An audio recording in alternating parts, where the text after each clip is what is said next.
Orlando Veracruz, precandidato a senador nacional por el Partido del Campo Popular. Un gusto que estés en el programa. Gusto para mí encontrarte, Antonio, en este rinconcito de Rosario. Y te digo que yo soy país Orlando Luis Cayetano, porque en Veracruz surge por intermedio de Brizuela Méndez, del negro Brizuela Méndez en Córdoba hace 50 años. Yo no sabía lo que iba a pasar luego, después pasó lo de Cosquín, bueno. Me dice, pibe, no te voy a presentar como Orlando País, porque la gente pregunta por ese pibe de Santa Fe de la Veracruz, la Cordial. ¿Te puedo presentar como Orlando Veracruz para identificar a qué provincia pertenece? O sea, Santa Fe de la Veracruz. Claro, entonces yo le dije que sí, y ahí arrancamos. Hasta hoy. Bueno, nos conocemos en una situación bastante particular. Sos precandidato a senador, 77 años tenés. ¿Por qué justamente en esta época de la vida, digamos, en esta etapa de la vida, presentarte como precandidato a senador? Lo mismo me dicen mis nietos. 7 nietas mujeres, 2 nietos varones, mi hija, mi hijo, amigos, en fin. ¿Para qué te metí? En realidad, intento, primero y principal, que tengo que decirte algo que a lo mejor no tendría que decir, pero quiero que la gente lo sepa. Acá podemos decir de todo. Mi sueldo, si llegara a entrar en la legislatura, va donado a cada escuelita de Santa Fe según le toque el sorteo. Y yo lo único que pretendo... Tu salario como senador, ¿sí? Claro, y como es, yo lo único que pretendo es servir en el sentido cultural, si puedo, que siempre he reclamado cosas en la cultura que no se han hecho y que se podrían hacer.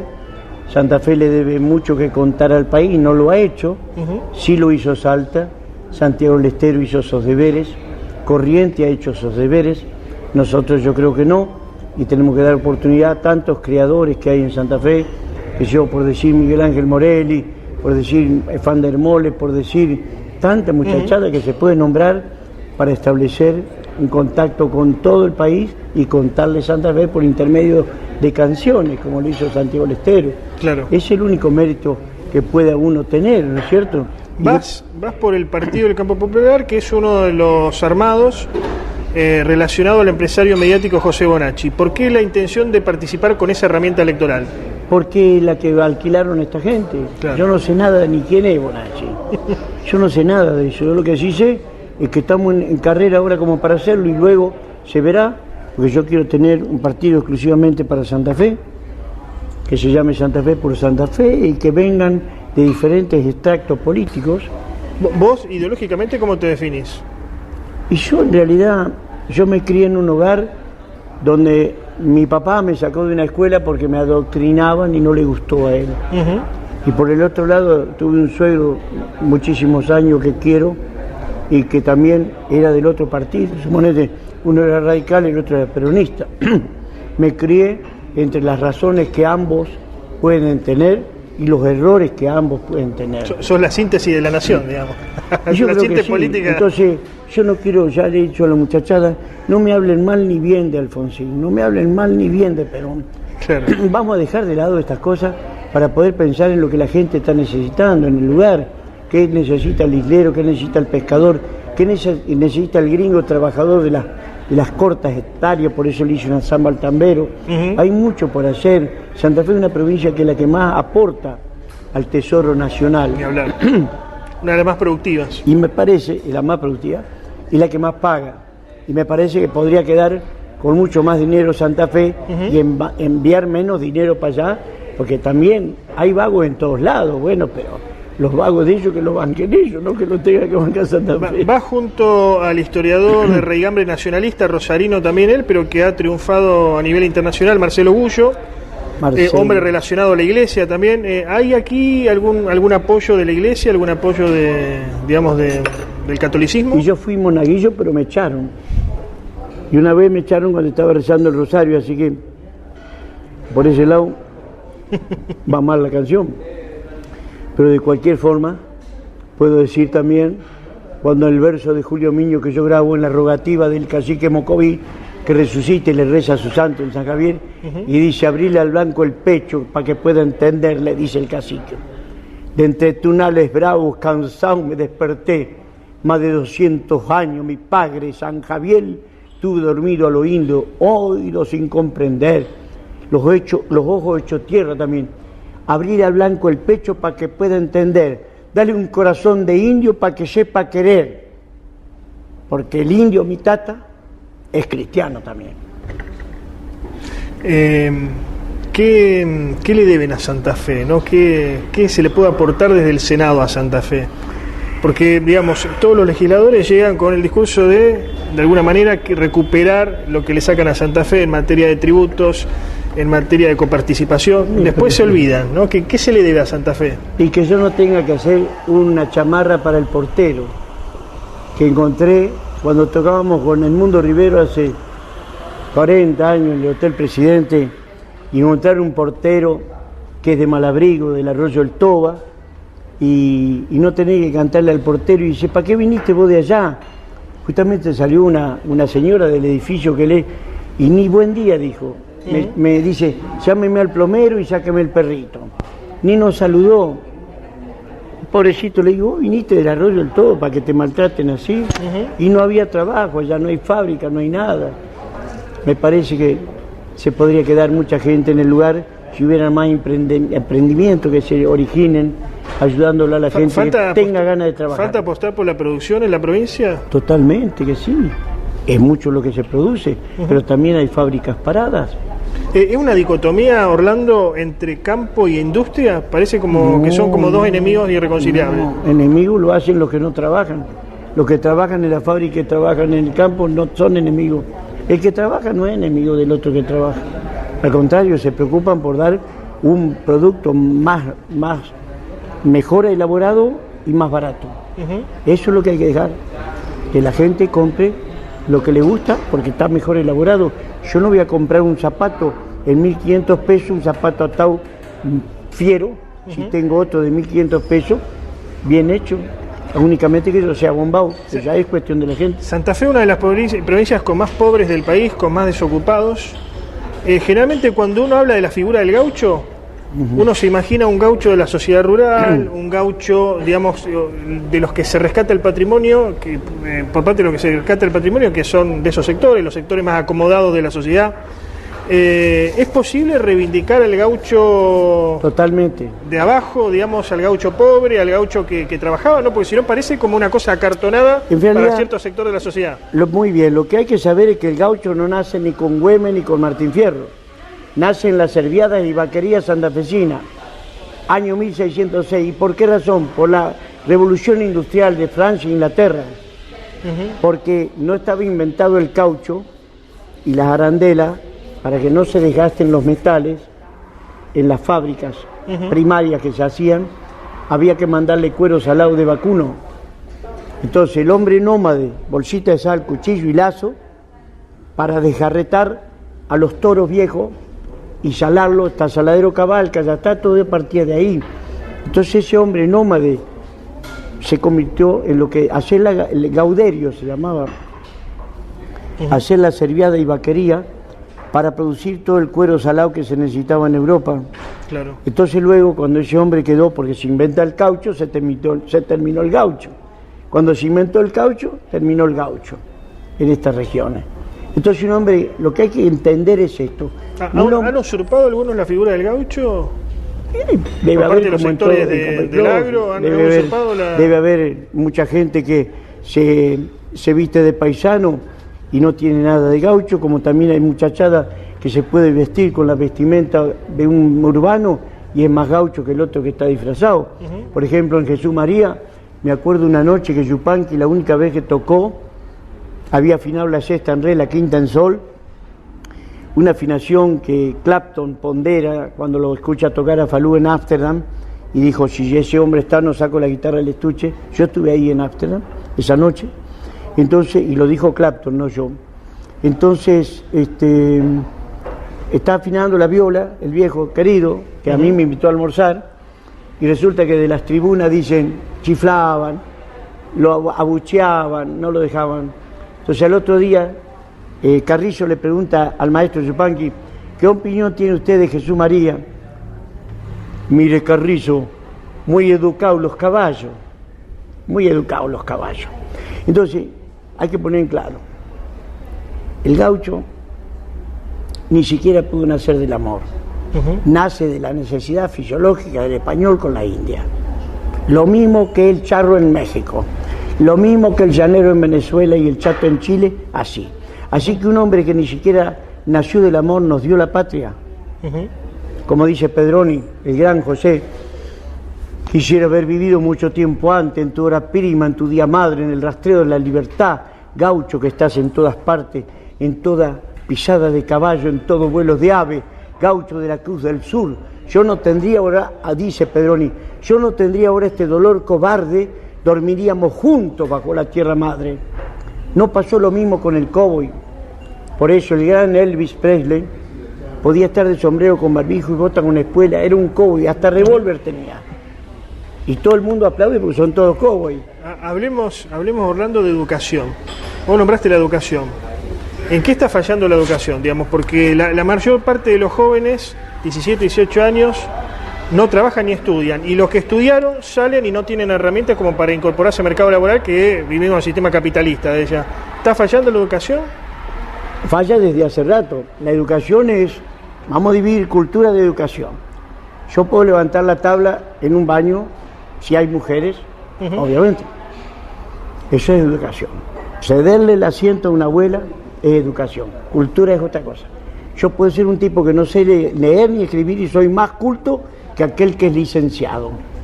Porque la cultura se mide por el conocimiento del cultivo, el conocimiento del árbol, el conocimiento de lo que estoy viendo. Si yo me paro acá en Rosario y miro enfrente a la isla, yo sé distinguir entre la sombra que da un monte de aliso a la que da un monte de sauce.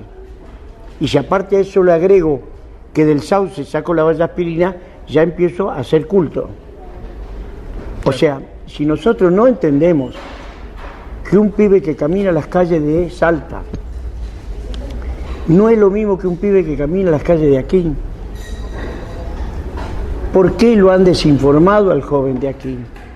Porque al joven de aquí no le enseñaron de que el primer asentamiento cristiano de toda Sudamérica, desde la península de Paraguaná hasta Tierra del Fuego, yo estuve tocando en el tiempo del año 77, por haber cantado a favor de los familiares del preso político, yo tuve que ir a ganarme un mango en el 77 a Venezuela. Me conozco cada pueblito, tocando tango, haciendo cositas de aquí que allá les gusta, en Venezuela. Entonces, de la península de Paraguaná a Tierra del Fuego, el primer asentamiento cristiano de toda Sudamérica es Santa Fe, desembocadura del Carcañá con el Coronda. Y el primer manojo de trigo que se arranca de tierra americana, porque no hay cartas de Norteamérica, ni Canadá, ni México a los reyes, como las cantas de Gaboto. Se da 3 veces en el año, dicen.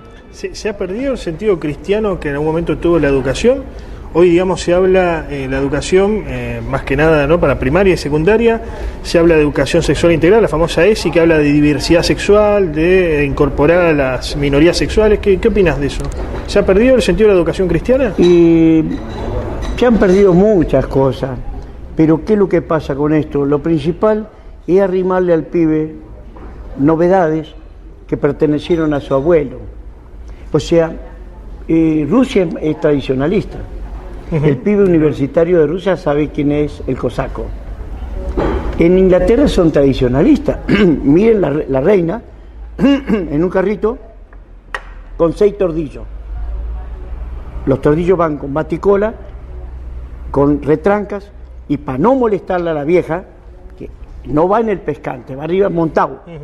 Y el príncipe va con la pollerita y todos aplauden. Y son todos tradicionalistas. En Norteamérica lo mismo. Así que todos los pueblos, Afganistán, Francia, pueden ser tradicionalistas. ¿Argentina no puede ser tradicionalista? O sea, no puede ser. O sea, que un estadio de fútbol en Brasil, el fútbol lo inventan los ingleses, pero Brasil le pone Maracaná. Y entonces acá, ¿por qué le ponemos Chaco por siempre? ¿O le ponemos Chaco forever? Una vez que comprendemos que somos el peñón de Gibraltar de Inglaterra, que ya está montado en nuestros corazones, podemos revertir la cosa poniendo esto. Las tradiciones significa que un pibe hoy, al abuelo no le van a pedir, a mí no me pidan que yo maneje el mouse, se me fue para la pared y no lo traje más. y mi nieta me retaron. Ya ni se usa el mouse hoy. Ya ni se usa el mouse. Entonces, sí. Perotti rescata esos valores tradicionalistas, ¿hace algo por eso o no, Perotti? Yo te cuento mi experiencia con Omar Perotti cuando era intendente de Rafaela. Me contraté una vez para dar 5 charlas. En Rafaela. Di 5 charlas, me pagó las charlas, y cuando vamos regresando, que veníamos de vuelta con Mariela, me llama y me dice, dame 20 más. Porque el pibe, cuando yo tengo oportunidad de llegarle con mi guitarra, con las moriquetas que le hago, va a la casa y se abraza al abuelo, se va y abraza llorando a su abuelo. Dice, abuelo, ese tango que a vos te gustaba, ahora lo quiero escuchar. ¿Y por qué? Porque vino un tipo, un loco ahí con la guitarra, un gaucho vino. Yo, por ejemplo, he estado dando, y entonces me agregó 20 más, por ejemplo. Eso es lo que tengo para contarte. Y una tarde que yo estaba dando una charla, había los abuelos por la ventana, y entre la carita de la gente estaba la del que hoy es gobernador. Yo tengo que contar eso.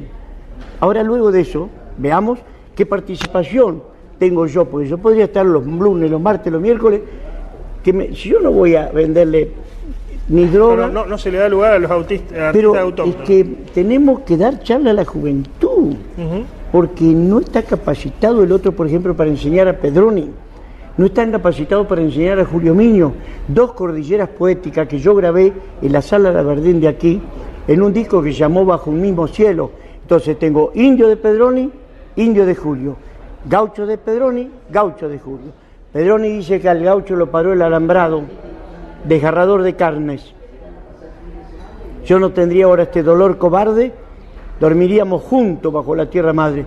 Y Julio dice que al gaucho no lo paró el hombre rubio que vino tras él, ni el alambrado. Lo olvidamos y lo ignoramos, que son maneras de consumar infamia. Espectacular. Más síntesis que esa. Y yo estoy con esto porque estoy filmando una película. Orlando, se va a llamar Abuelo Gaucho. Muy buen nombre. Orlando, 2 proyectos que implementes, que quieras llevar adelante en el caso de llegar al Congreso. El río se convierte en plato playo, cuando tiene que ser plato hondo. Al río hay que dragarlo permanentemente con los surcos, hacer embarcaciones para proveer a los buques, a proveer como se hacía antes, embarcaciones chicas. Antes había paquebotes, sumacas, balandras, que llevaban rápidamente la producción a un vientre más grande que la del barco. Eso abarataría mucho. El río es nuestro, tiene que dejar de ser ajeno el río, sino convertirlo en nuestro río. ¿Hay que nacionalizar la hidrovía? Por supuesto, sí. O por lo menos que cada provincia tenga el derecho. Hasta acá es mío. ¿Cómo era antes? Qué sé yo, hay cartas que yo he leído de Estanislao López, dice, la barcaza que está en la Villa del Rosario con tabaco de Brasil, que venga el CEP a ver cuántas arrobas va a tener que pagar para seguir a Buenos Aires. La carreta con el inglés de Liverpool, que va con sedas hacia Salta, esperen que yo llegue a ver cuánto va a tener que pagar para seguir a Salta. Eran aduanas, extraordinario. ¿Otro proyecto, el último, que pensás implementar? Terminen con los motores de 2 tiempos en el río. Yo pongo un tonel de 200 litros y otro tonel de 200 litros, y yo pongo un villita como yo tengo, viejo, de eso, taca, 4 tiempos, yo lo pongo 1 hora y tomo como ahora. Es potable. Yo pongo 5 minutos un motor de 2 tiempos. ¿Por qué? Porque el aceite que larga va al barro. En el barro se gesta un plancton que come el sábalo cuando es una larva. Si no está ese plancton, el sábalo no se multiplica ni nace. Y si nace 7 millones, quedan 400.000 vivos. Y si no está el sábalo, no hay pescado en el río. Y las medidas, como toda la vida el islero respetó, el islero, el que es pescador de alma, le enseñó a sus hijos y nos enseñó a nosotros. qué sé yo, estar en una laguna y ver las manchas de aceite así, y te dice el islero, allá hay surubí, está haciendo la siesta. ¿Y por qué las manchas así? No pasó ni una lancha. ¿Cuáles son las manchas de aceite? Está erutando, sale la mancha arriba, sabe que está surubí. Entonces, con unas mallas grandes así, el tipo le golpea la baranda, el tipo dispara para el río, y enseguida tiene el pescado, y el otro zafa y va, se tiene que criar. Entonces, ¿por qué no va a venir a dar charla un islero a la universidad para que la universidad, en vez de ser antinacional, se convierta en nacional? Aunque el tipo diga, me despertó la calor, alcanzame la cúbica, no lo renieguen. Te van a decir que no es académico. No importa que no sea académico, pero es paisano que le sirve al tipo que está escuchando. Te van a decir que no es científico. Orlando, te saludo yo. Muchas gracias. Qué sé yo, hay mucho para hacer. Gracias.